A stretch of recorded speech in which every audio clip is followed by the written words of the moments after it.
સમાચારની શરૂઆત કરીએ તો મહત્વપૂર્ણ સમાચાર સામે આવી રહ્યા છે. કહી શકાય કે સાબરકાંઠામાં ભ્રષ્ટાચારનો આક્ષેપ કરનારને દંડ ફટકારવામાં આવશે. તો સાબર ડેરીમાં ભ્રષ્ટાચારનો આક્ષેપ કર્યો હતો ચેતન પટેલ 2017-18માં આક્ષેપો કર્યા હતા અને જેમાં ચેતન પટેલને 5 કરોડનું વળતર ચૂકવવા માટે આદેશ આપવામાં આવ્યા છે. ચેતન પટેલે 2017-18માં આક્ષેપો કર્યા હતા. ભ્રષ્ટાચારના આક્ષેપ કરનારને દંડ ફટકારવામાં આવ્યો છે. સાબર ડેરીમાં ભ્રષ્ટાચારના આક્ષેપો કર્યા હતા જેને દંડ ફટકારવામાં આવશે. તો ચેતન પટેલ અવાજ ઉઠાવતા દૂધ ફેરના ભાવમાં સાબર ડેરી દ્વારા તાત્કાલિક ભાવ વધારો કરાયો હતો. ભ્રષ્ટાચાર સામે અવાજ ઉઠાવતા કેસ થયો હતો. ચેતન પટેલ 2017 અને 18માં આક્ષેપો લગાવ્યા હતા. સાથે જ કહી શકાય કે ચેતન પટેલે 2017 અને 18માં આક્ષેપો જેમાં કર્યા હતા 5 કરોડનું વળતર ચૂકવવા માટે આદેશ કરવામાં આવ્યા છે.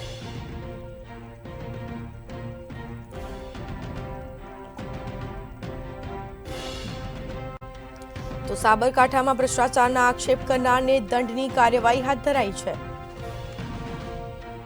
વધુ વિગતો સાથે સંવાદદાતા ચિરાગ મેઘા લાઈવ જોડાઈ ગયા છે. જી, સાબરકાંઠામાં ભ્રષ્ટાચારના આક્ષેપ કરનારને દંડની કાર્યવાહી કરવામાં આવી છે, શું માહિતી?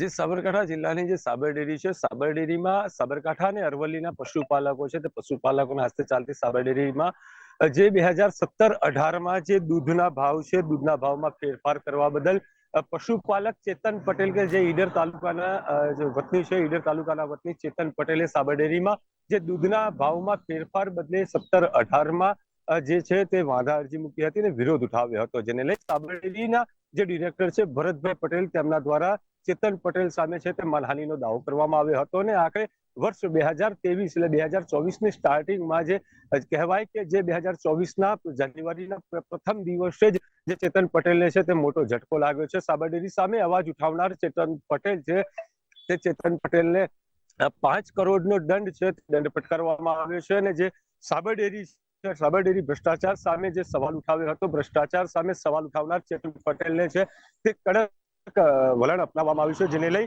જે પશુપાલકો છે, પશુપાલકોમાં પણ રોષ જોવા મળી રહ્યો છે. જોકે કોર્ટે જે હુકમ કર્યો છે તે કોર્ટને માન્ય રાખવામાં આવ્યો છે. જોકે સાબર ડેરી સામે સવાલ ઉઠાવ્યો હતો તેને લઈ જે કોર્ટમાં જે દાવો કરવામાં આવ્યો હતો ને દાવોના સામે જે કોર્ટે છે તે કોર્ટે 5 કરોડનું વળતર ચૂકવવાનો આદેશ કર્યો છે. જી, તેમને 5 કરોડનું હાલ વળતર ચૂકવવા માટે આદેશ પણ કર્યા છે અને બીજા કોઈ પણ પ્રકારની કોઈ કાર્યવાહી કરવામાં આવી છે કે કેમ? જે કોર્ટે હાલ છે ચેતન પટેલને 5 કરોડ ચૂકવવાના આદેશ કરવામાં આવ્યો છે. જો કે કાર્યવાહી છે ચેતન પટેલને જે સંપર્ક કરવામાં આવ્યો છે તો ચેતન પટેલ દ્વારા એક સવાલ કરવામાં આવ્યો છે કે આગળના જે કાર્યવાહી છે ને આગળ અપીલની જે તજવીજ છે તે અપીલ કરવામાં જશે ને તે પોતે આગળ અપીલમાં જશે. જો કે હાલ સાબરકાંઠા જિલ્લા કોર્ટે છે તે જિલ્લા કોર્ટે જે માનહાનિનો ભરતભાઈ પટેલ દ્વારા જે ડિરેક્ટર દ્વારા જે દાવો કરવામાં આવ્યો હતો તે દાવાના અનુસંધાને જે 5 કરોડનો છે તે 5 કરોડ ચૂકવવાનો આદેશ કરવામાં આવ્યો છે. તેની સામે ચેતન પટેલ છે, ચેતન પટેલ હજુ પણ આગળ લડવાના મૂડમાં જોવા મળી રહ્યા છે. જો કે કોર્ટે આદેશ કર્યો છે તે કોર્ટનો આદેશ એક માન્ય જ રાખવામાં આવતો હોય છે, પરંતુ ચેતન પટેલ છે તે આગળ લડવાના મૂડમાં જોવા મળી રહ્યા છે. જી, તમામ જાણકારી આપવા બદલ આપનો આભાર. તો ચેતન પટેલને 5 કરોડનું વળતર ચૂકવવા માટે આદેશ આપ્યા છે. સાબરકાંઠામાં ભ્રષ્ટાચારના આક્ષેપ કરનારને દંડ ફટકારવામાં આવ્યો છે.